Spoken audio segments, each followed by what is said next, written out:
இது எரரை கண்டுபிடிச்சிட்டு வந்திருக்கு. ஸோ திருப்பி அனுப்புங்கிற ஒரு மெசேஜ் அனுப்பும். ஸோ அதுதான் எரர் கரெக்ஷனுக்கான ஒரு பெஸ்ட் சொல்யூஷன். இப்போ நான் சொல்றேன், நான் நோட்ஸ் சொல்றேன், நீங்க நோட்ஸ் எழுதுறீங்க. அப்ப நான் சென்டர், நீங்க ரிசீவர். நான் சொன்ன ஒரு வாக்கியம் உங்களுக்கு சரியா வந்து சேரல, உனக்கு காதுக்கு வேறொரு சவுண்ட்ல கேட்டுச்சு. அதுக்குன்னு அதை நீங்க பிழையா எழுதிக்கிட்டு போகலாதே. அப்ப நீங்க என்ன கேட்பீங்க? சார் அது திருப்பி சொல்லுங்களேன் அப்படின்னு தானே கேட்பீங்க. ஸோ அதே மாதிரி தான் நீங்கயும். அப்ப ரிசீவர் ஒரு ஃப்ரேம்ல எரரை கண்டுபிடிக்கிற நேரம் அவர் அதை டக்குன்னு ஒதுக்கிட்டு அவர் என்ன சொல்லுவார்னா, சென்டருக்கு நீ அனுப்புன ஃப்ரேம் பில, நீ திருப்பி அதே ஃப்ரேம் எனக்கு அனுப்பு அப்படின்னு ஒரு ரெக்வஸ்ட் அனுப்பும். ஸோ இது நெட்வொர்க்ல நடக்கிற ஒரு கம்யூனிகேஷன். நெட்வொர்க்ல அப்படிதான் நடக்கும். சென்டரும் ரிசீவரும் கம்யூனிகேட் பண்ணிக்கிடுவாங்க. நல்லா விளங்கிக்கோங்க. சென்டரும் ரிசீவரும் நாங்க சொல்றோம் தானே டேட்டாவை அனுப்பிக்கிறாங்கன்ட்டு. டேட்டா அனுப்புறதோட இவங்களுக்குள்ள எடிஷனல் கம்யூனிகேஷன்ஸ் நடக்கும். நான் அனுப்பவான்னு கேட்கும், நீ அனுப்புன்னு சொல்லும், நீ அனுப்புறது பில்லர்னு சொல்லும். இந்த மாதிரி கம்யூனிகேஷனும் நடக்கும். நான் அன்னைக்கு உங்களுக்கு சொல்லி கொடுத்தேன் எப்படிங்கிறது. சரியா? ஸோ அது ரெண்டு சென்டருக்கும் ரிசீவருக்கும் இடையில நடைபெற ஒரு கம்யூனிகேஷன். சரியா? ரைட். ஸோ இதுதான் எரர் கரெக்ஷன். ஸோ அப்போ டேட்டா லிங்க் கிளியரால என்ன செய்ய முடியும்னா எரரை கரெக்ட் பண்ணலாம். பட் ஆனா பெட்டர் ஆப்ஷன் வந்து ட்ராப் பண்ணிட்டு திருப்பி அனுப்ப சொல்றது தான். சோ அப்ப கிளியரா? ரைட். சோ அடுத்தது நாங்க பார்க்க போறது டேட்டா லிங்க் கிளியர்ட இன்னொரு முக்கியமான ஃபங்க்ஷன் எக்ஸஸ் கண்ட்ரோல்.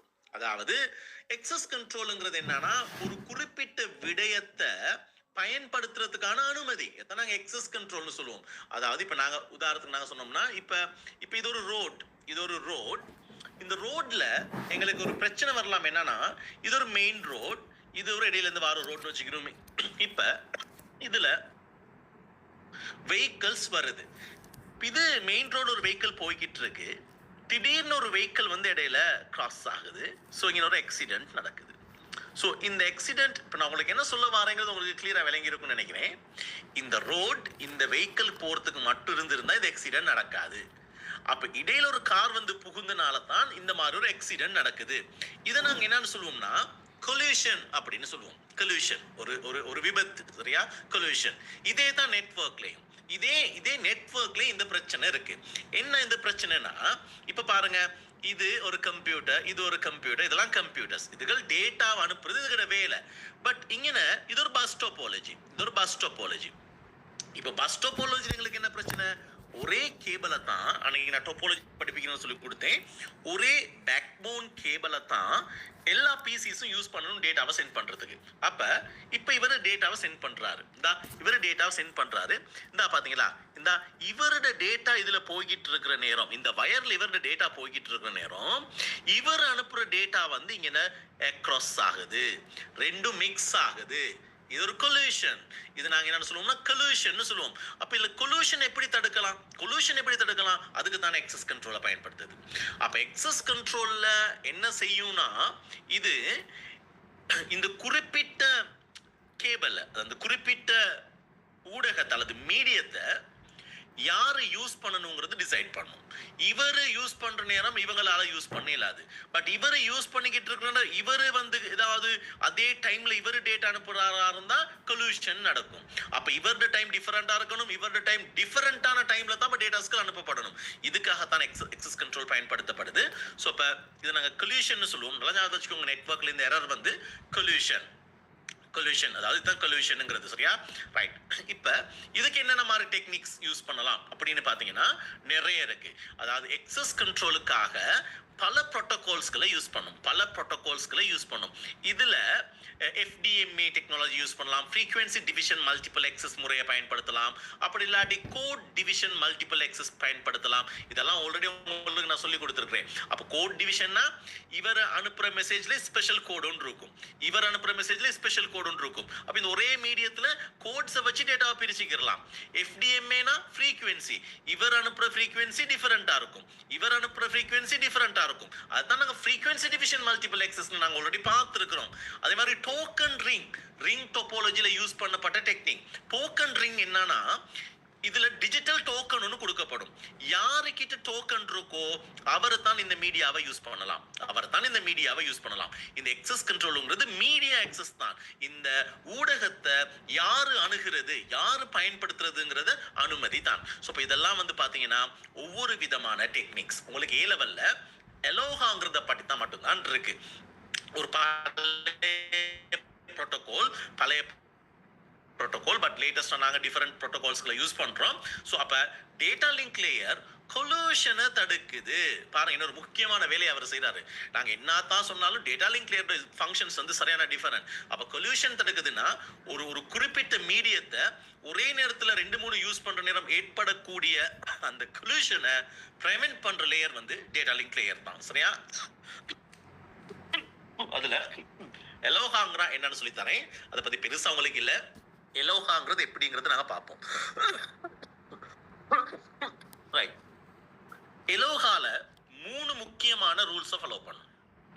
ஒரு குறிப்பிட்ட ஸ்டேஷன் எந்த நேரத்துல வேணாலும் அவருக்கு டேட்டாவை அனுப்பலாம், அவருக்கு ஃப்ரேம் அனுப்பலாம், அவருக்கு எந்த ரெஸ்ட்ரிக்ஷனும் இல்லை, அவருக்கு அனுப்பலாம். ஸ்டேஷன் சொல்றது ஒரு நெட்வொர்க்ல இருக்கக்கூடிய ஒரு பிசி, ஒரு ஹோஸ்ட், ஒரு நோட்னு வச்சுக்கிறோமே.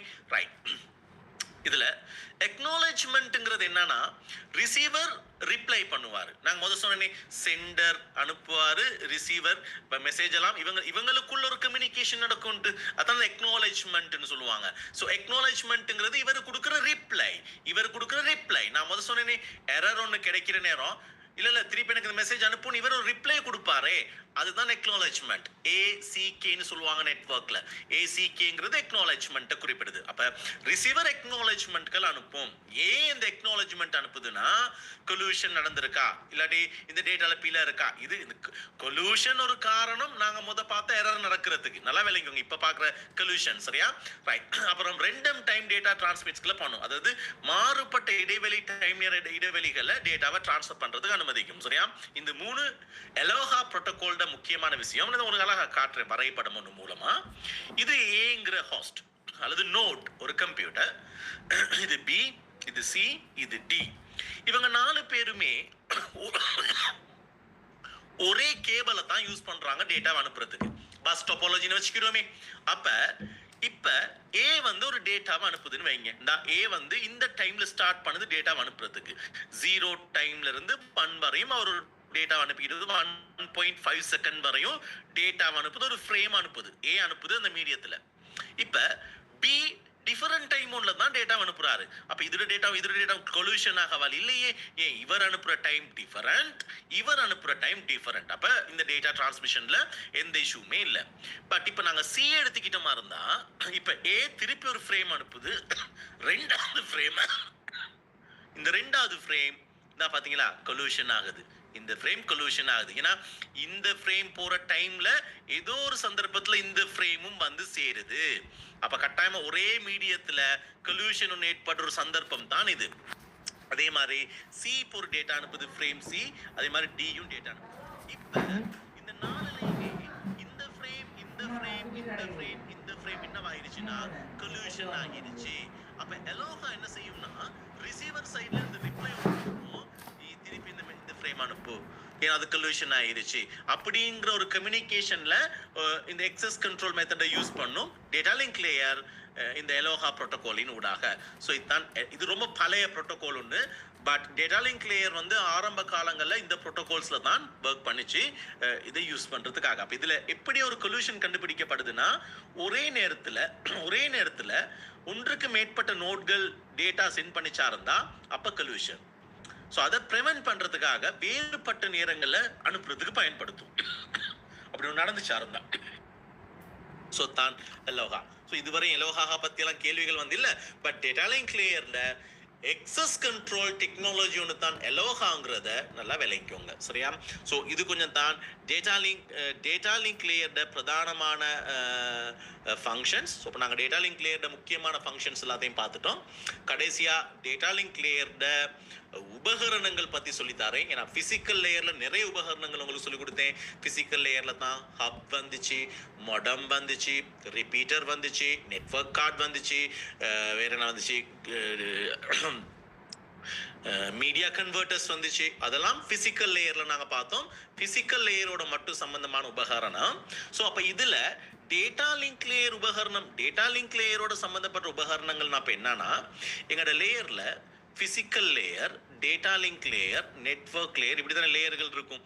இதுல டேட்டா லிங்க் லேயர் வரையும் ஒரு உபகரணம் லேயர்களை கொண்டிருக்குமா இருந்தா அந்த உபகரணம் அந்த லேயருக்கான உபகரணம்னு சொல்லுவோம்.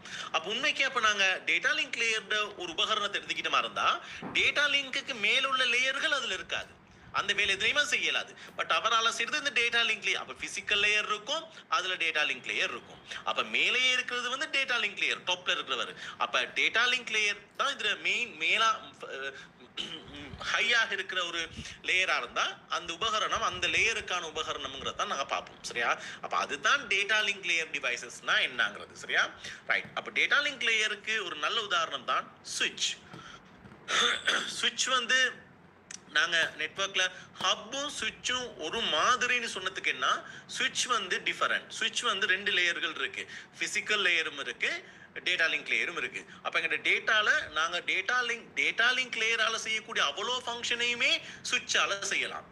பட் இதால செய்யலாது, ஹப்பால செய்யலாது. ஹப்புக்கு எரர் கண்டுபிடிக்க இயலாது, ஹப்புக்கு எரர் கரெக்ஷன் பண்ணலாது, ஹப்புக்கு எக்ஸஸ் கண்ட்ரோல் பண்ணலாது. ஹப்புக்கு நிறைய விஷயங்கள் இல்ல, ஹப்புக்கு மேக் அட்ரஸ் இல்ல, எதுவுமே இல்ல. ஏன்னா அது வந்து பிசிக்கல் லேயர்ல மட்டும்தான் அதுக்கு இருக்கு. அப்ப சுவிட்ச் வந்து டேட்டா லிங்க் லேயர்ட ஒரு முக்கியமான டிவைஸ் தான் சுவிட்சுங்கிறது. ஸோ இப்போ நாங்கள் ஒரு நெட்வொர்க் எடுத்துக்கிட்ட மாதிரி இருந்தால், ஸோ இந்த நெட்வொர்க்ஸ்கள் எல்லாத்தையுமே ஒன்றிணைக்கிறதுக்காக நாங்கள் ஒரு சென்டர் ஸ்டார் டோபாலஜியில் யூஸ் பண்ணுற ஒரு முக்கியமான டிவைஸ் தான் வந்து பார்த்தீங்கன்னா சுவிட்ச். ஸோ இப்போ இதில் ஹப்பும் இதே மாதிரி தான் நாங்கள் காட்டுவோம், பட் ஆனால் அது ரெண்டுக்குமே டிஃபரெண்ட் இருக்கும். அப்போ பாருங்க, இப்போ இது ஒரு நெட்வொர்க், இது ஒரு லேண்ட் நெட்வொர்க்.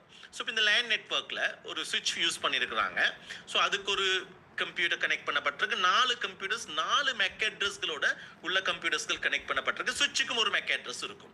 ஸோ சுவிட்ச் என்ன செய்யும்னா மேக் அட்ரஸ் டேபிள் ஒன்று வச்சிருக்கும். என்ன மேக் அட்ரஸ் டேபிள்னா, இப்போ 1வது போர்ட்ல இந்த கம்ப்யூட்டர் கனெக்ட் ஆகியிருக்கு, இந்த 2வது போர்ட்ல இது கனெக்ட் ஆகியிருக்கு, 6வது போர்ட்ல இது கனெக்ட் ஆகியிருக்கு, 7வது போர்ட்ல இது கனெக்ட் ஆகியிருக்குன்ட்டு இந்த 4 கம்ப்யூட்டர்ஸ் டீட்டெயிலையுமே இது ஒரு டேபிள் மாதிரி இது உள்ளுக்கு ஒரு சாஃப்ட்வேர் இருக்கு, அதுல போட்டு வச்சிருக்கோம். ஸோ அப்போ எப்பயுமே சுவிட்ச் வந்து ஒரு டேட்டா அனுப்புறதுக்கு நாங்கள் ஏற்கனவே பார்த்தோம், டேட்டா லிங்க் லேயர் மெக் அட்ரஸின் அடிப்படையில் தான் கம்யூனிகேட் பண்ணும், அதுக்கு வேற ஒன்றுமே தெரியல. அப்போ அது மெக் அட்ரஸ். அப்போ இவர் அனுப்புற ஒரு மெசேஜ்ல இவரோட மெக் அட்ரஸ் எழுதப்பட்டிருக்குமா இருந்தா சுவிட்சுக்கு அது வார நேரமே சுவிட்ச் குறிப்பிட்ட அந்த நபருக்கு மட்டும்தான் அந்த பேக்கெட்டை சென்ட் பண்ணும், அந்த ஃப்ரேமை சென்ட் பண்ணும். ஸோ இதனால சுவிட்ச் வந்து ரொம்ப முக்கியமான ஒரு ப்ரொடெக்ஷனான ஒரு டிவைஸை நாங்கள் கருதுறது அதனால தான். சரியா? ஸோ இப்போ பாருங்க, ஃப்ரேம் ஒன்று அனுப்புது. ஸோ இந்த ஃப்ரேம் இந்த இதுக்கு வந்தோடனே அது எந்த இதுக்கு போகணுங்கிறத இந்த டேபிளை வச்சு டிசைட் பண்ணும். ஏன்னா இந்த ஃப்ரேம்ல மெக் அட்ரஸ் ஒன்று போட்டு தானே வரும், நான் இங்கே காட்டி இல்லை, பட் ஃப்ரேம்ல ஒரு மெக் அட்ரஸ் போட்டு தான் வரும். அப்ப அந்த குறிப்பிட்ட மெக் அட்ரஸ் உள்ள டிவைஸ்க்கு மட்டும்தான் அந்த உபகரணம் அனுப்பப்படுது. அப்ப ஹப் ஏன் எல்லாத்துக்கும் அனுப்புறது இப்போ உங்களுக்கு விளங்கி இருக்கும். ஹப்ல என்ன இல்லைன்னா இந்த மெக் டேபிள் இல்ல, இந்த மெக் அட்ரஸ் டேபிள் இல்ல. அப்ப ஹப்புக்கு தெரியாது, ஹப்புக்கு தான் மெக் அட்ரஸே தெரியாது. அப்ப ஹப் என்ன செய்யுதுன்னா உங்களோட வீட்டில் இருக்கக்கூடிய மல்டி பிளக் மாதிரி தான், ஒரு கரண்ட் வந்து எல்லாத்துலயுமே கரண்ட் அனுப்புமே, அது மாதிரி ஒன்று தான் ஹப்பு. அப்ப ஹப்புக்கு ஒரு குறிப்பிட்ட மெசேஜ் வந்தோடனே எல்லா போர்ட்ஸ்லயுமே அது அனுப்பும். அதனால தான் ஹப்பை நாங்க ஒரு ப்ராட்காஸ்ட் டிவைஸ் அப்படின்னு சொல்றோம். விளைஞ்சனாங்க. சரியா? நல்ல விளங்கி, நல்ல சிம்பிளான விஷயங்கள் தான் இதெல்லாம். சரியா? ரைட். சுவிட்ச் எப்பயுமே யூனிகாஸ்ட் தான் பண்ணும், அது ஒரு ஃபுல் டூப்ளெக்ஸ், ஹை செக்யூரிட்டி கூட, காஸ்டும் கூட. ஹப்போட கம்பேர் பண்ற நேரம் ஹப் எடுத்துக்கிட்டீங்களா இருந்தா அது வந்து broadcast, half duplex, low security, காஸ்டும் குறையும். நீங்க டிசைட் பண்ணிக்கலாம் என்ன நெட்வொர்க்ல ஹப் வேணுமா சுவிட்ச் வேணுமான்ட்டு இதோட கேரக்டரிஸ்டிக்ஸ்ல பார்த்து.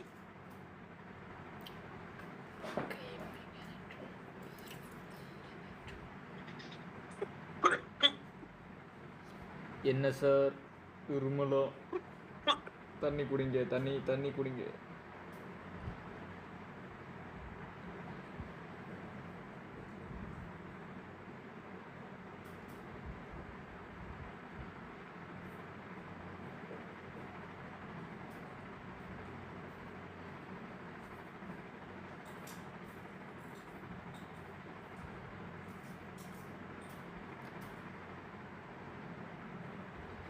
ரைட், கிளியர் அது? ஓகே. ஸோ சுவிட்ச் ஒரு முக்கியமான டிவைஸ் எங்களோட டேட்டா லிங்க் லேயர் உபகரணங்களை பொறுத்த வரையில். ஸோ அடுத்தது பிரிட்ஜ். பிரிட்ஜ் பிரிட்ஜ் மோஸ்ட்லி இப்போ யூஸ் பண்ணுறது குறவு. பட் பிரிட்ஜ் என்னதுன்னா ரெண்டு நெட்வொர்க்ஸ்களை எங்களுக்கு இணைக்கிற ஒரு தேவை வருதுன்னா நாங்கள் அதுக்கு முந்தி யூஸ் பண்ணின ஒரு டிவைஸ் தான் பிரிட்ஜ். ஸோ இதுதான் பிரிட்ஜ். ஸோ இப்போ ஒரு பிரிட்ஜ் என்ன செய்யும்னா மோஸ்ட்லி பிரிட்ஜ்கள் இவ்வளோ போர்ட்ஸ் இருக்காது. பிரிட்ஜ் ஒன்ல 2 அல்லது 3 போர்ட்ஸ் தான் இருக்கும், லிமிட்டட் போர்ட்ஸ் தான் இருக்கும். ஏன்னா இது கம்ப்யூட்டர்ஸ்களை கனெக்ட் பண்ணுறதுக்காக யூஸ் பண்ணுறது இல்லை, நெட்வொர்க்ஸ்களை இணைக்கிறதுக்காக பயன்படுத்துகிற ஒரு டிவைஸ் தான் பிரிட்ஜ்னு சொல்லுவோம், ஒரு பாலம். சரியா? ஸோ இப்போ பிரிட்ஜும் வந்து இந்த பிரிட்ஜில் இந்த போர்ட்டில் என்ன இந்த நெட்வொர்க்கில் இருக்கக்கூடிய அவ்வளோ கம்ப்யூட்டர்ஸ் கடையுமே மேக் அட்ரஸ் இருக்கும், இதில் இருக்கக்கூடிய மேக் அட்ரஸ் இருக்கும். பட் பிரிட்ஜை விட சுவிட்ச் அட்வான்ஸ். ஸோ அதனால என்ன செஞ்சிட்டாங்கன்னா இப்போ பிரிட்ஜ் யூசேஜ் வந்து குறைச்சிட்டாங்க. அப்போ நாங்கள் இந்த இடத்துல பிரிட்ஜுக்கு பதிலாக நான் என்னத்தை யூஸ் பண்ணலாம், ஒரு சுவிட்சை யூஸ் பண்ணலாம். சுவிட்சை யூஸ் பண்ணுறதன் மூலமாக எங்களுக்கு நிறைய பெனிஃபிட்ஸ்களை எடுத்துக்கிற முடியும். ஸோ அப்போ டேட்டா லிங்க் லேயரில் இருக்கக்கூடிய 2 முக்கியமான டிவைசஸ் தான் சுவிட்சும் பிரிட்ஜும். சரியா?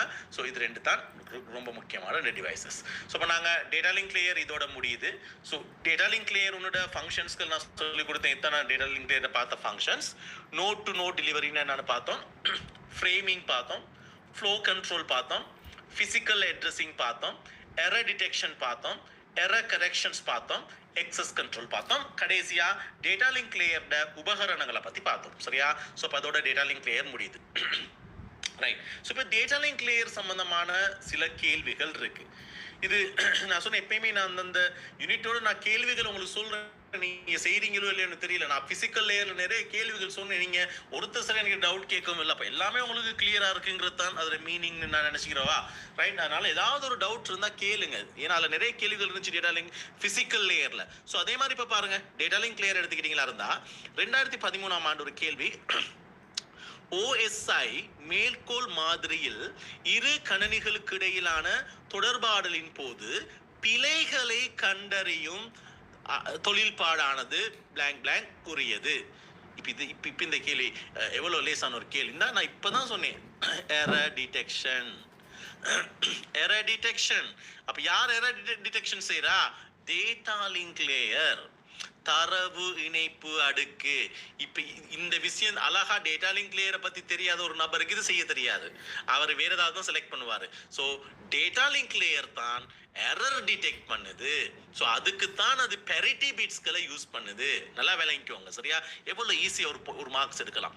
இந்த கேள்வி இந்த வருஷம் வரும்னு நான் சொல்லல, பட் இப்படி வந்தாலும் நீங்க லேயர் வைஸ் கிளியரா விளங்கிட்டீங்களா பயப்படவே தேவையில்லை, நீங்க அழகா எக்ஸாம் செய்யலாம். அதான் சொன்னேன், பிசிக்கல் லேயர்ல கேள்விகள் எவ்வளவு வந்திருக்கே, அப்ப அது மாதிரி இந்த வருஷம் வராம இருக்காதே. அதனால சொன்ன டேட்டா லிங்க் லேயரும் கேள்விகள் வரலாம். எல்லாமே நெட்வொர்க் லேயர்ல மட்டும் எடுக்க மாட்டாங்க. நெட்வொர்க் லேயர் அந்த கணக்கு வாரது ஷுவர், அது வரும். ஆனா சில டைம்ல வராத சந்தர்ப்பங்களும் இருக்கு. நான் காட்டுற இடம். சரியா? ரைட். 2016ஆம் ஆண்டு ஸ்ட்ரக்சர் கேள்வி. இந்த கேள்வி நெட்வொர்க் ஐபி அட்ரஸ்கள் சம்பந்தமா கேள்வியே வரல. அதுக்கு பதிலா இவங்க ஃபுல்லாவே என்ன கேள்வின்னு கொடுத்திருந்தாங்கன்னா, இதுல ஒரு நெட்வொர்க் டயக்ராம் வரைய சொல்லியிருந்தாங்க. ஸோ அது ஃபுல்லாவே டேட்டா லிங்க் லேயரை பேஸ் பண்ணி தான். டேட்டா லிங்க் லேயர் தான் இந்த மெயின் விஷயமா இருந்துச்சு. சரியா? ஸோ இந்த கேள்வி அவங்க சொல்றாங்க என்னன்னா, ஆரெனும் வழி செயலினால் ரவுட்டர். ஸோ ரவுட்டர் உண்மைக்கு நெட்வொர்க் லேயர் டிவைஸ் ஒன்று தான், பட் நான் இங்கே நான் சொல்லித்தரேன். இதை மட்டும் தொடுக்கப்பட்ட அப்புறம் ரவுட்டர் மட்டும் இருக்கான். அதுல L1 L2 எனும் இடத்துரி வலையமைப்புகள் லேன் நெட்வொர்க்ஸ் 2 இருக்கான். சும்மா ஸ்கெட்ச் பண்ணிக்கிறோமே, இது என்ற ரவுட்டர். ஸோ இந்த ரவுட்டருக்கு என்ன செஞ்சிருக்கிறாங்கன்னா, இங்கே ஒரு லேன் இருக்கு. ஸோ அந்த லேன் வந்து L1, இங்கிட்டுக்கு ஒரு லேன் கனெக்ட் பண்ணப்பட்டிருக்கு, அது வந்து L2, 2 நெட்வொர்க்ஸ். இப்படி டயக்ராம். சரியா? ரைட். PQ எனும் இயந்திரங்கள் முறையே இடதுரி வலையமைப்பில் L1 L2ல தொடுக்கப்பட்டுள்ளன. அப்ப இந்த L1 லோக்கல் நெட்வொர்க்ல ஒரு கம்ப்யூட்டர் ஒன்று இருக்கான், அது வந்து P1. ஸோ அதே மாதிரி L2லையும் ஒரு கம்ப்யூட்டர் இருக்கான். ஸோ இப்போ அது வந்து Q. சரியா? பாருங்க, இதுதான் டயக்ராம். ஸோ இது ரவுட்டர், இது லேன் 1, இது லேன் 2. லேன் 1ல ஒரு கம்ப்யூட்டர் இருக்கு P இன்ட்டு, லேன் 2ல ஒரு கம்ப்யூட்டர் இருக்கு Q இன்ட்டு. இப்போ லேன் 1 லேன் 2ங்கிறது உபகரணம் இல்லையே, இது வந்து நெட்வொர்க்கை குறிப்பிடுது. அது கிளியர் தானே உங்களுக்கு? அது லேன் நெட்வொர்க்கை குறிப்பிடுது. சரியா? ரைட். இயந்திரம் P-யிலிருந்து இயந்திரம் Q-விற்கு ஐபி பொதியொன்று வெற்றிகரமாக விடுவிக்கப்பட்டது. ஐபி பொதியொன்றுனா பேக்கெட், ஒரு பேக்கெட் அனுப்பப்படுது. நாங்க டேட்டா லிங்க் லேயர்ல ஃப்ரேம் அனுப்புற மாதிரி நெட்வொர்க் லேயர் அனுப்புறது தான் பேக்கெட். அது நாங்க அடுத்து பார்க்குறவங்களுக்கு கிளியர் ஆகும். சரியா? வந்து வெற்றிகரமாக விடுவிக்கப்பட்டது. இடதுறை வலையமைப்பின் மூல சோர்ஸ் சாதனத்தில் உள்ள தரவு இணைப்பு அடுக்கில் டேட்டா லிங்க் லேயர் உற்பத்தியாக்கப்பட்ட சட்டங்களினுள் உட்பகுத்தப்பட்ட ஐபி பொதி மூல சாதனத்தில் இருந்து, மூலம்னா எங்க இருந்து, இலக்கு டெஸ்டினேஷன். அப்ப சோர்ஸ் தான் மூலம், டெஸ்டினேஷன் வந்து சென்டர் சோர்ஸ், ரிசீவர் டெஸ்டினேஷன் சாதனத்துக்கு அனுப்பப்படுகிறது. இவ்விடத்துறை வலையமைப்பில் உள்ள மூல இலக்கு சாதனங்கள் மேலுள்ள சட்டகத்தில் மெக் முகவரி மூலம் தனித்துவமாக அடையாளம் காணப்படும். அப்ப இதுல மெக் முகவரி எதுக்கு இருக்கும்? அப்ப நாங்க சொல்லுவோமே பி கட்டாயமா ஒரு டேட்டா லிங்க் லேயர் இருக்கு, இந்த கம்ப்யூட்டர் இதுதானே. அப்ப இதுக்கு நாங்க எடுப்போம், இதுல மெக் முகவரி M1 எடுக்கிறேன். இது நீங்க அப்படி காட்ட தேவையில்ல. ரவுட்டருக்கும் கட்டாயமா இருக்கும் ஒரு மெக் அட்ரஸ், அது நாங்க மெக் 2 எடுப்போம். இதுக்கு மெக் 3. அப்ப மூணுக்கும் தனித்துவமான 3 மெக் அட்ரஸ்கள் இருக்குங்கிறத சொல்லியிருக்காங்க. அது எங்களுக்கு தெரியும், நாங்க ஆல்ரெடி பார்த்துருக்கோம். சரியா? ரைட். ஐபி முகவரி பணிப்பின்னல் அடுக்கில் நெட்வொர்க் லேயர் அடையாளம் காணப்பட்டாலும் தரவு இணைப்பு அடுக்கினால் அடையாளம் காணப்படாது. ரொம்ப முக்கியமான ஒரு பாயிண்ட் சொல்றாங்க. என்னதுன்னா, ஐபி அட்ரஸ் வந்து யாரால இனம் காண இயலும்னா நெட்வொர்க் லேயரால தான் இனம் காணலாம். மெக் அட்ரஸ் இனம் காணக்கூடியவர் தான் டேட்டா லிங்க் லேயர். நான் அது அன்னைக்கு அழகாவே உங்களுக்கு சொல்லி காட்டேன், அனிமேஷன்லேயே காட்டினேனா. அப்ப பாருங்க எவ்வளவு அழகா இப்ப தாராங்கன்ட்டு. இதனால தான் ஒழுங்கா படிக்கணுங்கிறது. சரியா? இது இவ்வளவு லேசான ஒரு கேள்விங்கிறது பாருங்க. சரியா? அப்ப எங்களுக்கு தெரியும் எப்பயுமே நெட்வொர்க் லேயருக்கு ஐபி அட்ரஸ் ரீட் பண்ணலாம். ஏன்னா நெட்வொர்க் லேயர்ட ஒரு பகுதி தான் ஐபி அட்ரஸ். ஆனா நெட்வொர்க் லேயருக்கு மெக் அட்ரஸ் ரீட் பண்ணே இல்லாது. அதே மாதிரி தான் டேட்டா லிங்க் லேயர் இருக்கும். டேட்டா லிங்க் லேயருக்கு மெக் அட்ரஸ் ரீட் பண்ணலாம், பட் எதை ரீட் பண்ண இல்லாது? ஐபி அட்ரஸ் ரீட் பண்ண இல்லாது. சரியா? எவ்வளவு லேசான ஒரு கேள்வி, பட் எப்படி டெக்னிக்கலா கேட்டிருக்காங்கன்னு பாருங்க. சரியா? ரைட். மேற்குறித்த விவரங்களுக்கமைய வலையமைப்பு தெளிவாக விளக்குவதற்கு பொதுவாக பயன்படுத்தும் சின்னங்களையும் குறியீடுகளையும் பயன்படுத்தி வலையமைப்பு வரிபடம் ஒன்றை வரைக. நான் வரைஞ்சிட்டேன். நீங்க இதை வேணா ரவுட்டர் போட்டு காட்டலாம். இது லேன் 1, இதுல பி ஒரு கம்ப்யூட்டர். இதுதான் படம். இது என்ன சிக்கல் இருக்கு? ரைட். இது இந்த கேள்வி ஓகே. ரைட். இது பிக்கு பகுதி. இப்ப சொல்றாங்களே IP1 பொதி, இதுதான் இன்டர்நெட் பேக்கெட் பொதி L1 இடத்துறை வலையமைப்பினூடாக பயணிக்கும் போது அதன் இலக்கு ஐபி முகவரி Qவின் ஐபி முகவரியா Rஇன் ஐபி முகவரியா என குறிப்பிடுக. ரைட். இது நல்ல ஒரு கேள்வி. இப்ப இந்த படத்துல P தான் என்ன அனுப்புறாரு? Qவுக்கு IP1ங்கிற ஒரு பேக்கெட் அனுப்புறாரு. சரியா? அப்ப நான் அன்னைக்கு அதை காட்டினேன். இதுதான் P அனுப்புற பேக்கெட். இந்த P அனுப்புற பேக்கெட்ல இது P தான் சோர்ஸ், இவர் தான் அனுப்புறாரு சென்டர். ரிசீவர் யாரு? Q. ரிசீவர் யாரு? Q. பட் டேட்டா எதனூடாக போகுது? ரவுட்டரின் ஊடாக போகுது. அப்ப நான் அடுத்த நெட்வொர்க் லேயர்ல உங்களுக்கு அந்த விஷயம் வரும், நான் தெளிவா சொல்லி தரேன். ரைட். அப்ப P அனுப்புற மெசேஜ்ல என்ன இருக்கும்னா டெஸ்டினேஷன் ஐபி அட்ரஸ் இருக்கும். யார் ஐபி அட்ரஸ் இருக்கும்னா Qட ஐபி அட்ரஸ் தான் இருக்கும். ரீசன் இந்த பேக்கெட் யாருக்கு போய் சேரணும்னா Qக்கு போய் சேரணும். Qட ஐபி அட்ரஸ் இருக்கும். சரியா? இந்த பேக்கெட்ல யாரோட மெக் அட்ரஸ் இருக்கும்னு கேட்டா Rட மெக் அட்ரஸ் இருக்கும். ஏன்னா இவரு இங்க தான் அனுப்பணும், பட் நேரடியாக இவருக்கு அனுப்ப இயலாது.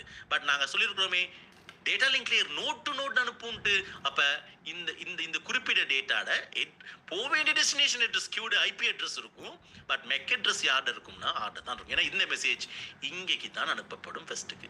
இங்க வந்தோன்னே இவர் அதை செக் பண்ணிட்டு இவர் ஐபி ரீட் பண்ணலாது, இவர் அடுத்ததுக்கு அனுப்புவார். அப்ப அதனால தான் சொல்றோம், இது அழகா விளங்கிக்கோங்க. மெக்குக்கும் மெக் அட்ரஸும் ஐபி அட்ரஸும் ரொம்ப முக்கியமான ரெண்டு விஷயங்கள் நெட்வொர்க் கம்யூனிகேஷன்ல. பட் எங்க இந்த கேள்வியில அவங்க கேட்குறாங்க கியூவின் ஐபிஆர் ஐபி முகவரி தானே கேட்குறாங்க, ரைட்? ஆரின் ஐபி முகவரியான்னு தான் கேட்குறாங்க. ஸோ இப்போ எங்களுக்கு விட என்னது? கியூட ஐபி முகவரி தான். ஏன்னா ஆர் ஒரு இன்டர்மீடியட் நோடே ஒழிய டெஸ்டினேஷன் இல்லை. அப்போ நெட்வொர்க் அட்ரஸ்கள் எப்படி இருக்கும்னா சோர்ஸ்டு நெட்வொர்க் அட்ரஸும் டெஸ்டினேஷன் நெட்வொர்க் அட்ரஸும் தான் இங்கே இருக்கும். ஐபி அட்ரஸ் இருக்கும். நல்லா இல்லைங்க, ஐபி அட்ரஸ் இருக்கும். சரியா? இப்போ நான் ஒரு உதாரணம் சொன்னேன். இந்த பேக்கெட் இங்கே அனுப்புறதுனால இதுல மெக் அட்ரஸ் என்னவா இருக்கும்னா ஆர்ட மெக் அட்ரஸ் தான் இருக்கும். சரியா? ரைட். இப்போ அடுத்த கேள்விக்கு போய் பார்ப்போம். ஐபி பொதி ஐபி 1ங்கிறது L2 இடத்துறை வலையமைப்பினுள் F2 எனும் சட்டகத்தினுள்ளதாக கருதுக. அப்ப இந்த கேள்வியில் சொல்றாங்க இந்த குறிப்பிட்ட ஃப்ரேம் இப்ப L2க்கு வந்துருச்சு. L2க்கு வந்துருச்சு. அப்ப இந்த ரவுட்டர் இங்க இந்த ரவுட்டருக்கு வந்துச்சு.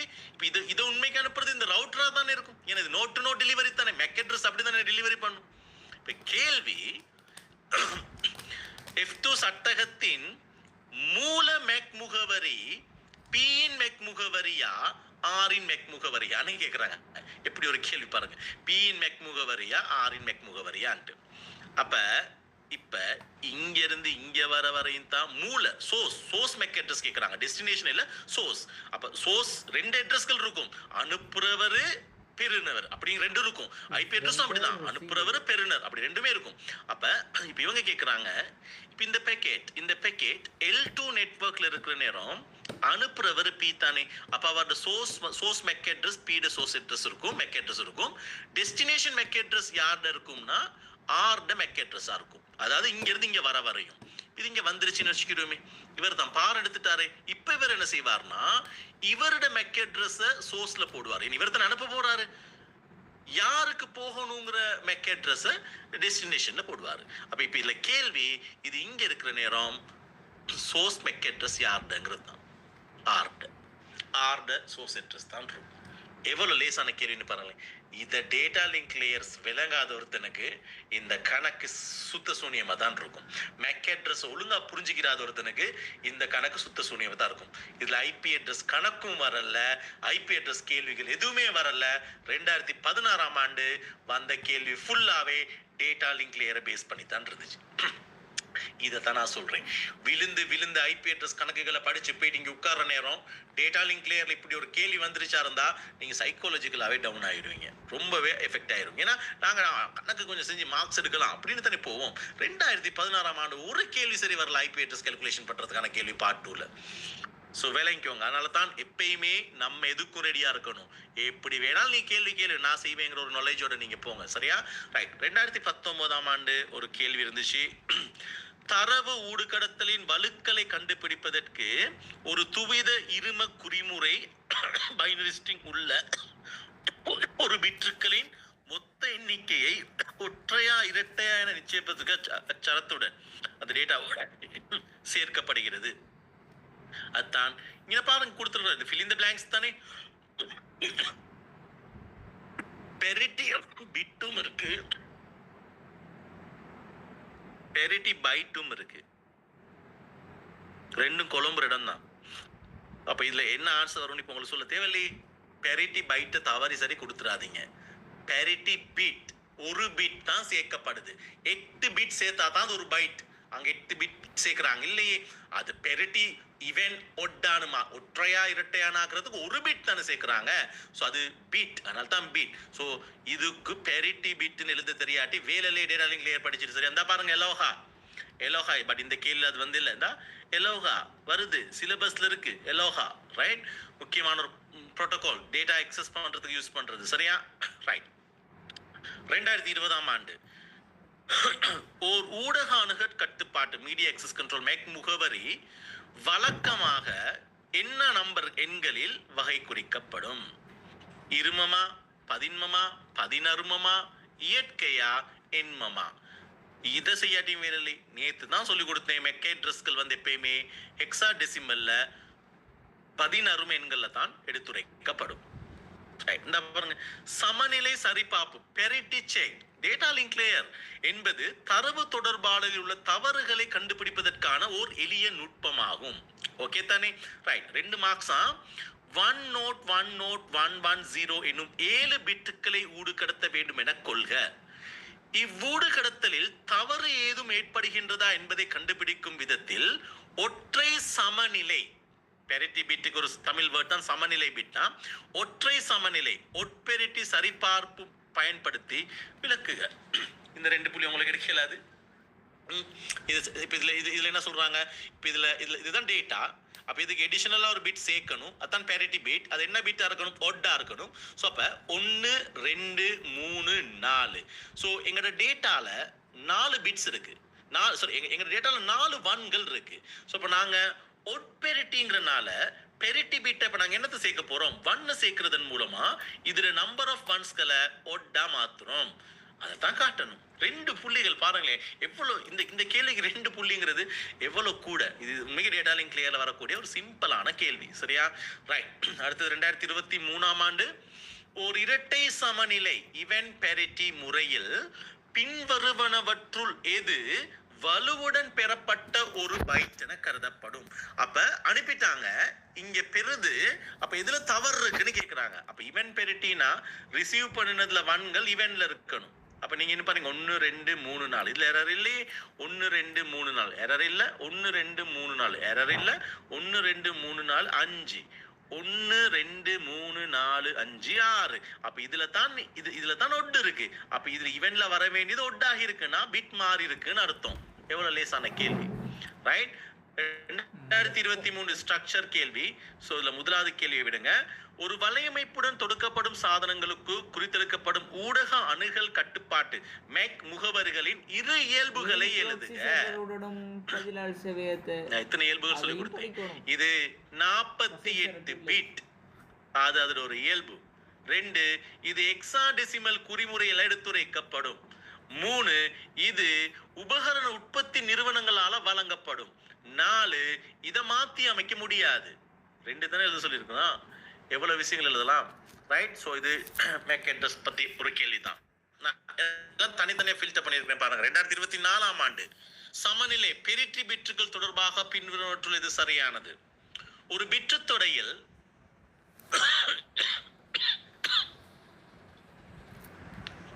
என்ன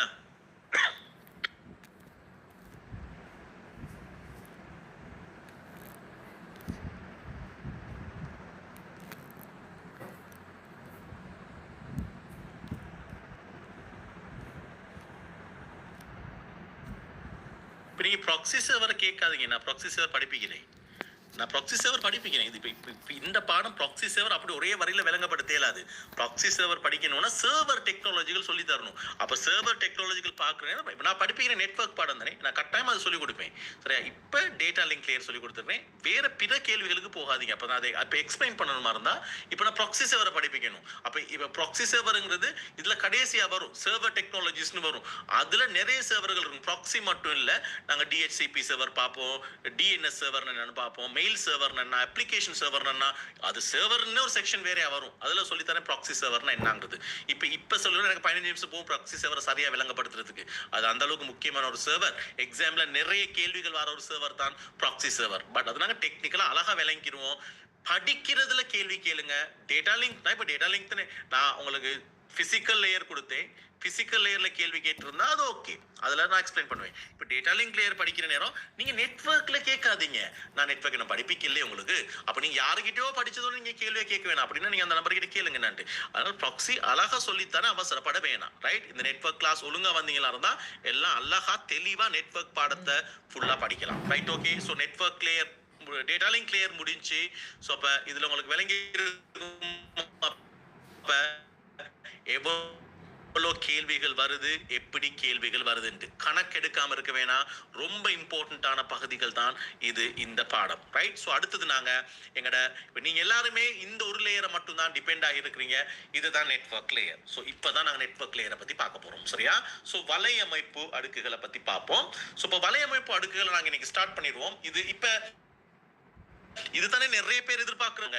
கணக்கு சரியா செய்ய தெரியல, அவங்க ஒரு ஃப்ளோல செய்யறாங்க. அதுதான் நான் கண்ட ஒரு விஷயம். ஒரு ஃப்ளோல சின்ன சேஞ்ச்கள் பண்ற நேரம் அந்த கணக்கை செய்ய தெரியல, சின்ன சேஞ்ச்கள் பண்ற நேரம் அந்த கேள்வி புரிஞ்சுக்கிற தெரியல. அப்படி நெட்வொர்க் படிச்சவே இல்லை, சரியா? ரைட். ஸோ இப்போ நாங்கள் அதுதான் பார்க்க போறோம். வலையமைப்பு அடுக்குனா என்ன, இதோட பணிகள் என்னங்கிறத நாங்கள் பார்க்க போறோம், ரைட்? இது ரொம்ப முக்கியமான ஒரு லேயர். எங்களோட 7 லேயர்கள்ல 3வது லேயர் தான் நெட்வொர்க் லேயர். ஸோ இதுதான் நெட்வொர்க் லேயர். ஸோ இந்த நெட்வொர்க் லேயர் என்ன செய்யுது, இந்த நெட்வொர்க் லேயர் ஜாப் என்ன, இதுல என்னென்ன மாதிரி விஷயங்கள் இதால மேற்கொள்ளப்படுதுங்கிறத நாங்க பார்க்க போறோம். அதனால தான் ஒவ்வொரு லேயருமே என்ன செய்யுதுங்கிறத நான் அழகா சொல்லித்தரேன். நெட்வொர்க் அப்படிதான் நீங்க படிக்கணும், லேயர் வைஸ் நீங்க படிக்கணும். அப்ப நாங்க ஏதாவது கேள்வி கேட்கிற நேரம் இந்த லேயர்ல தான் இருக்கு, இந்த லேயர் கேள்வி தான், இந்த லேயர் கேள்விங்கிறது தான் நீங்க பிரிச்சுக்கணும். 7 லேயர் கேள்விகள் தான் நீங்க கடைசி வரையும் பாருங்க. 7 லேயர் தான். இந்த 7 லேயர் பேஸ் பண்ணி தான் நெட்வொர்க் பாடமே இருக்கும், சரியா? ரைட். ஸோ இப்போ நாங்க போஸ்டல் அட்ரஸ் எடுத்துக்கிட்டோம்னா, நான் உங்களுக்கு டேட்டா லிங்க் லேயர் சொல்ற நேரம் நான் சொன்னேன், ஏண்ட லெட்டர் எப்படி போகுதுன்னா, உண்மைக்கே என் ஃப்ரெண்ட் கொழும்புல இருப்பான், அப்ப ஏண்ட அட்ரஸும் அவன் அட்ரஸும் தான் போட்டிருப்பேன். பட் ஆனா இந்த லெட்டர் ஒவ்வொரு போஸ்ட் ஆஃபீஸா தாண்டி போகுது. அதுதான் நாங்க நோட் டு நோட் டெலிவரின்னு சொன்னோம். அதுதான் டேட்டா லிங்க் லேயர் செய்யுது. நாங்க பார்த்த பாஸ் பேப்பர் கேள்விலையும் அந்த கான்செப்ட் தான் வந்துருந்துச்சு, சரியா? ரைட். இப்ப இதுல பாருங்களேன், இதுல இந்த லெட்டர் ஒரு குறிப்பிட்ட நபர்ட வீட்ல இருந்து ஒரு குறிப்பிட்ட நபர்ட வீட்டுக்கு தான் போகணும். எங்க இருந்து எங்கேக்கு வரணுங்கிறது. சோ அப்ப இந்த வேலையை செய்யறவர் தான் data link network layer. Data link layer வந்து என்ன செஞ்சிச்சு, லெட்டரை Welimada post office, Bandarawela post office, Badulla post office, Colombo post office அப்படி கொண்டு போய்கிட்டு இருந்துச்சு. பட் நெட்வொர்க் லேயர்ல இருக்கிற முக்கியமான ஒரு விடயம் தான் சோர்ஸ் டெஸ்டினேஷன். அத்தமோசன ஐபி அட்ரஸ்கள் போடுற நேரம் யாரால யாருக்கு அனுப்பப்படுதுங்கிறது நோட் பண்ணப்பட்டிருக்கும். ஃபைனலா இதை வச்சுதான், இந்த நெட்வொர்க் லேயரை வச்சுதான் எந்த டெஸ்டினேஷன்ங்கிறது தீர்மானிக்கப்படுது. டேட்டா லிங்க் லேயருக்கு அதை செய்ய இயலாது. டேட்டா லிங்க் லேயருக்கு அனுப்பிக்கிட்டு இருக்கலாம், அவ்வளவுதான். பட் எது சரியான இடத்துக்கு வந்துருச்சாங்கிறத டிசைட் பண்றவர் யாருன்னா நெட்வொர்க் லேயர். ஸோ அதான் நெட்வொர்க் லேயர்ல நாங்க சொல்றோம். சோர்ஸ் டு நிறைய பேத்துக்கு குழப்பிக்கிற வேணாம். நாங்க மெசேஜ் அனுப்புற நேரம் இவர் செக் பண்ணிட்டு அடுத்ததுக்கு அனுப்புறாரு. இவர் என்ன சொல்றாரு, இது ஏண்டல்ல, இது ஏண்டல்ல, இது ஏண்டல்ல, இது ஏண்டத்தான் அப்படின்னு யார் சொல்றா? நெட்வொர்க் லேயர் தான் சொல்லுது. அதனால தான் இவர் சோர்ஸ்ல இருந்து டெஸ்டினேஷனுக்கான தரவூடு கடத்தல மேற்கொள்ற லேயரா நாங்க கருதுவோம், சரியா? சோ இதுதான் நெட்வொர்க் லேயர் உண்மையான ஃபங்க்ஷன். சோ இது ஒரு நெட்வொர்க் டயக்ராம் எடுத்துக்கிட்டீங்களா இருந்தா, சென்டர் டேட்டா அனுப்புறாரு, ரிசீவருக்கு தான் டேட்டா வந்து சேரணும். பட் இவங்க ஒவ்வொருத்தரா தாண்டி வரணும். அந்த இடத்துல தான் மெக் அட்ரஸ் வேலை செய்யும். இது இங்கேக்கு வரும் மெக்கை யூஸ் பண்ணி, இங்க உள்ள நெட்வொர்க் லேயர் செக் பண்ணும், இது எனக்கானதான்ட்டு இல்ல அடுத்ததுக்கு அனுப்பும். அப்படி வந்து இவருக்கு வந்தோன்ன நெட்வொர்க் ஐபி அட்ரஸை வச்சு இந்த நெட்வொர்க் லேயர் ஆமா இது எனக்கு வந்தது தாங்கிறத கண்டுபிடிக்கும். ஸோ அதுதான் நாங்க சோர்ஸ் டு டெஸ்டினேஷன் டெலிவரின்னு சொல்லுவோம். சோர்ஸ்ல இருந்து மூலத்துல இருந்து வாங்கிக்கான என்னது டெலிவரி, அதான் அது, சரியா? அப்ப இது இப்ப ஹை ஹவாயூன்னு ஒரு மெசேஜ் அனுப்புறனா இருந்தா இது ஒவ்வொரு நோடா தாண்டி வந்து இதுதான் இறுதி நோடுங்கிறது எப்படி இதுக்கு அங்கிட்டுக்கும் போகலாம் தானே, இல்லையே? இதுதான் இறுதி நோடுங்கிறது எப்படி கண்டுபிடிக்கப்படுதுன்னா நெட்வொர்க் லேயர் கண்டுபிடிச்சிருவாருதான் இது எனக்கானது தான் அப்படிங்கிறது. ஸோ அதான் சோர்ஸ் டு டெஸ்டினேஷன். ஸோ அப்போ இதுல பிரதானமான ஃபங்க்ஷன்ஸ்கள் நாங்க சொல்லலாம் என்னதுன்னா host to host delivery. Sometimes இது நாங்க சோர்ஸ் டு டெஸ்டினேஷன் டெலிவரின்னு சொல்லுவோம். சோர்ஸ் டு டெஸ்டினேஷன் டெலிவரி, மூலத்திலிருந்து வாங்கிக்கு ஆன டெலிவரி, சரியா? ரைட். அப்ப நெட்வொர்க் லேயர் ஃபங்க்ஷன்ஸ் பாருங்க, ஹோஸ்ட் டு ஹோஸ்ட் டெலிவரி, இது இன்னொரு பேரையும் வச்சுக்கோங்க, source to destination delivery, packets, data link layer frames, network layer packets, data link layer physical address, இங்க லாஜிக்கல் அட்ரஸிங் ஐபி அட்ரஸ்கள் பயன்படுத்தப்படுது. ரவுட்டிங் அண்ட் ஃபார்வர்டிங் ரவுட்டர் முக்கியமான function. Router என்ன செய்யுது நிறைய பேருக்கு தெரியாது. ரவுட்டிங் பண்ணும். என்ன இந்த ரவுட்டிங்ங்கிறது நாங்க பார்ப்போம். ஃபார்வர்டிங் என்னன்னு பார்ப்போம். இதெல்லாம் யாரோட ஃபங்க்ஷன்? நெட்வொர்க் லேயர்ட ஃபங்க்ஷன். ஃப்ராக்மெண்டேஷன் ஒரு ஃபங்க்ஷனை செய்யும். கன்ஜங்ஷன் கண்ட்ரோல் செய்யும். நெட்வொர்க் ரிலேட்டடான நெட்வொர்க் லேயர் சம்பந்தமான உபகரணங்கள். ஸோ இந்த விஷயங்களை நாங்க தெளிவா பார்த்துட்டோமா இருந்தா எங்களுக்கு நெட்வொர்க் லேயர் கிளியர் ஆகிரும். ஸோ அப்ப நெட்வொர்க் லேயர்ட நீங்க நிறைய பேர் இதை மட்டும் தான் யோசிச்சு வச்சுக்கிட்டு இருக்கிறது. லாஜிக்கல் அட்ரஸிங் ஐபி அட்ரஸிங் இது மட்டும்தான். பட் அது ஒரு பார்ட் மட்டும்தான். அது எப்பயுமே ஒரு பேப்பர்ல ஒரு 6 மார்க்ஸ்க்கு மாதிரியான கேள்வி அதுல வரும். இல்லன்றதுக்கு இல்ல. பட் ஆனா அதை விட நெட்வொர்க்ல ஃபுல் மார்க்ஸ் எடுக்கணுமா இருந்தா நீங்க எல்லா லேயருமே ரெடியா நீங்க இருக்கணும். சரியா? ரைட். நான் ஓஎஸ்ல எக்ஸாம் ஒன்று வைக்கிற மாதிரி நெட்வொர்க் என்ற யூனிட் முடிஞ்சோன்னா அதுலயும் ஒரு எக்ஸாம் வைப்பேன். ஒரு மாடல் எக்ஸாம் ஒன்று. அந்த மாடல் எக்ஸாம் நீங்க எப்படி செய்றீங்கிறது நான் பார்க்கணும். சரியா? அது டைம் வச்சு செய்வேன். நீங்க புக்கை ரிஃபர் பண்ணீங்களா இல்லைங்கிறது உங்க விருப்பம். பட் ஆனால் நீங்க படிச்சுட்டு அந்த எக்ஸாம் செய்யறதுக்கு ட்ரை பண்ணுங்க. அது உங்களுக்கு நிறைய ஹெல்ப்ஃபுல்லா இருக்கும் நாங்க செய்யறதுக்கு. சரியா? ஃபைனலா நான் ஒரு செமினார் செய்வேன். கிட்டத்தட்ட 150 MCQ கேள்விகளும் ஒரு 30 அல்லது 40 ஸ்ட்ரக்சர் கேள்விகளும் நான் டிஸ்கஸ் பண்ணுவேன். ஸோ அது ஃபைனலா செய்வேன் உங்களுக்கு எக்ஸாமுக்கு முதல். சரியா? ரைட். ஸோ இப்போ இதுல ஒவ்வொரு ஃபங்க்ஷனை நாங்க கிளியரா விளங்கிக்கிறோம். ஸோ அதில் ஃபர்ஸ்ட் ஒன் வந்து ஹாஸ்ட் டு ஹாஸ்ட் டெலிவரி.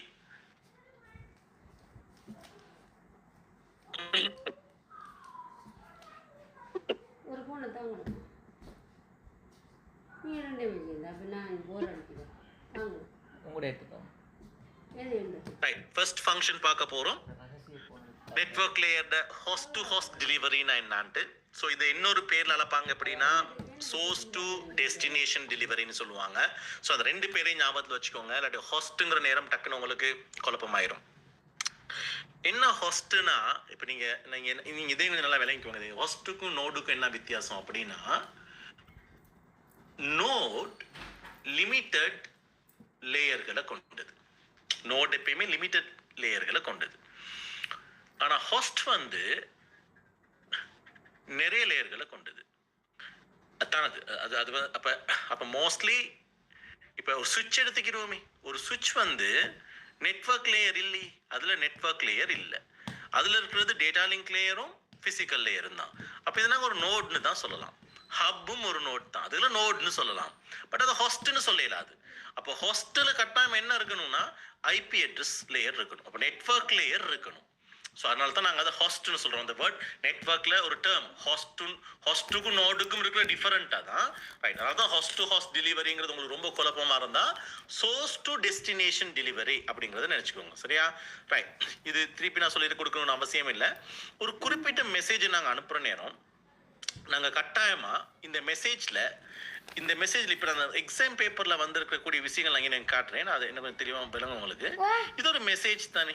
இந்த மெசேஜில் மேலதிகமாக ஹெட் ஆகிற டேட்டாவில் தான் ஐபி அட்ரஸ் ஹெட் ஆகும். இன்னொன்று மெக் அட்ரஸ் ஹெட் ஆகும். ஐபி அட்ரஸ் எப்பயுமே நல்லா பார்த்துக்கோங்க. ஐபி அட்ரஸ் வந்து இப்போ இந்த மெசேஜ் இங்கே போயிட்டு இங்கே வருதுன்னா எல்லாத்திர ஐபி அட்ரஸும் இங்கே வராது. இவர் எக்ஸுங்கிற ஐபி அட்ரஸாக இருந்தா இவர் வைங்கிற ஐபி அட்ரஸாக இருந்தா என்ன ஐபி அட்ரஸ் இருக்கும்னா ஃப்ரம்ல இருக்கும் வை யார் அனுப்புறது, டூல இருக்கும் எக்ஸ்ட் ஐபி அட்ரஸ்.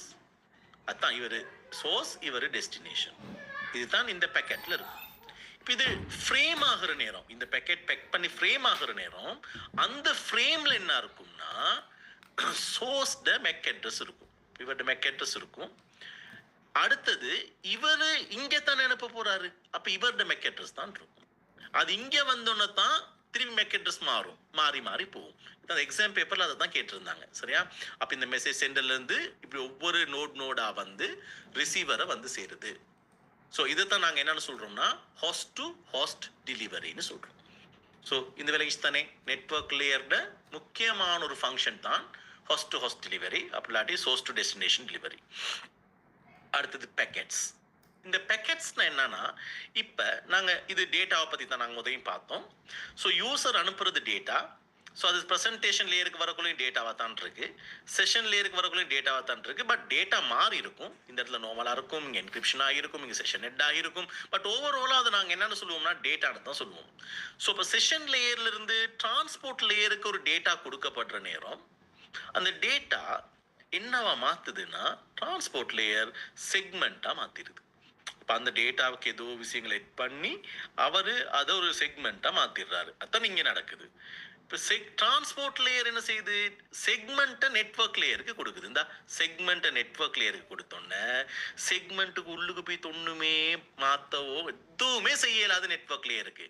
ஆனால் நெட்வொர்க் லேயருக்கு என்ன செய்யலாம்னா அவர் ஒரு முக்கியமான விஷயங்களை எட் பண்ணலாம். ஸோ அதில் அவர் எட் பண்ணுவார், ஹெடர் ட்ரெய்லர் நிறைய டீட்டெயில் எட் பண்ணுவார். இதில் தான் சோர்ஸ் தண்ட ஐபி அட்ரஸையும் டெஸ்டினேஷன் ஐபி அட்ரஸையும் எழுதுவார்.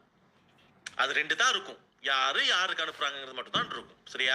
ஸோ அப்போ இதை யார் செய்கிறா, நெட்வொர்க் லேயர். அப்போ நெட்வொர்க் லேயரோட பேக்கெட்டுங்கிறது இதுதான். செக்மெண்ட்டை எடுத்து நெட்வொர்க் லேயரோட ஃபங்க்ஷன்ஸ்களை செஞ்சு மேலதிகமான தரவுகளை எட் பண்ணுற நேரம் அந்த செக்மெண்ட் இப்போ என்னவா மாறிடுது, பேக்கெட்டாக மாறிடுது. இந்த பேக்கெட் இங்கே வர நேரம் இவர் அது என்னவா மாற்றிடுறாரு, ஃப்ரேமாக மாற்றிடுறாரு. அந்தந்த லேயர் அந்தந்த டேட்டாவை அதை ஹேண்டில் பண்ணுது. சரியா? ஸோ அதான் நல்லா நடக்கிறது. ஸோ பார்த்தா நாங்கள் வந்து பேக்கெட்ஸ் சொல்லுவோம். அப்ப நாங்க ஆல்ரெடி நாங்க பார்த்துட்டு இருந்தா பாருங்க, இங்கேயும் காட்டியிருக்கிறேன். டிரான்ஸ்போர்ட் லேயர் அனுப்புற செக்மெண்ட்ல ஐபி அட்ரஸ் டீடைல்ஸ்கள் ஹெட் ஆகுது மேலதிகமா. இதுதான் network layer main function. Data link லேயருக்கு வர நேரம் மேக் அட்ரஸ் ஹெட் ஆகுது. இது அடுத்தது பிசிக்கல் லேயருக்கு வர நேரம் அது பிட்ஸ்க்கெல்லாம் மாறுது.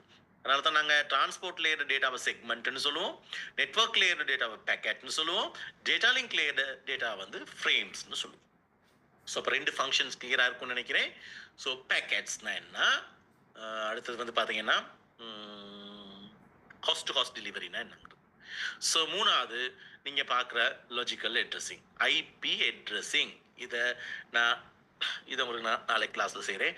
எனக்கு உண்மை இருமல் பேசக்குள்ள கூடிட்டு நான் கிளாஸ் செய்யாமல் இருந்தது அதுதான். பேசாமல் கொஞ்சம் ரெஸ்ட் இருந்தால் தான் இருக்குது. மோஸ்ட்லி நாளைக்கு ட்ரை பண்ணுவேன் கிளாஸ் ஒன்று செய்கிறதுக்கு. ஸோ அப்டேட்டில் இருங்க. நான் 7th டைம் ஒன்று போடுறேன். உங்களுக்கு இது விளங்குதுன்னு நினைக்கிறேன். எதுவும் டவுட்ஸ் இருந்தால் கேளுங்க. இதுக்கு மேலே தெளிவாக சில விஷயங்கள் எக்ஸ்பிளைன் பண்ண இயலாது. பட் மேக்ஸிமம் உங்களுக்கு விளங்குற மாதிரி ரொம்ப சிம்பிளாக தான் நிறைய விஷயங்களை சொல்லித்தரேன். ரொம்ப யூஸ்ஃபுல்லாக இருக்கும் உங்களுக்கு எக்ஸாமுக்கு. மறந்துடாதீங்க. ரைட்? ஓகே. ஸோ நாங்கள் நாளைக்கு கிளாஸில் நாளைக்கு போடுவேன் கிளாஸ் செய்கிறேன்னா, அப்படிலாம் நாளாண்டிக்காவது செய்வேன்னா ஷுவராக செய்வேன். ரெடி ஆகிக்கோங்க. Okay, good night. நாளைக்கு மீட் பண்ணுவோம். பாய்.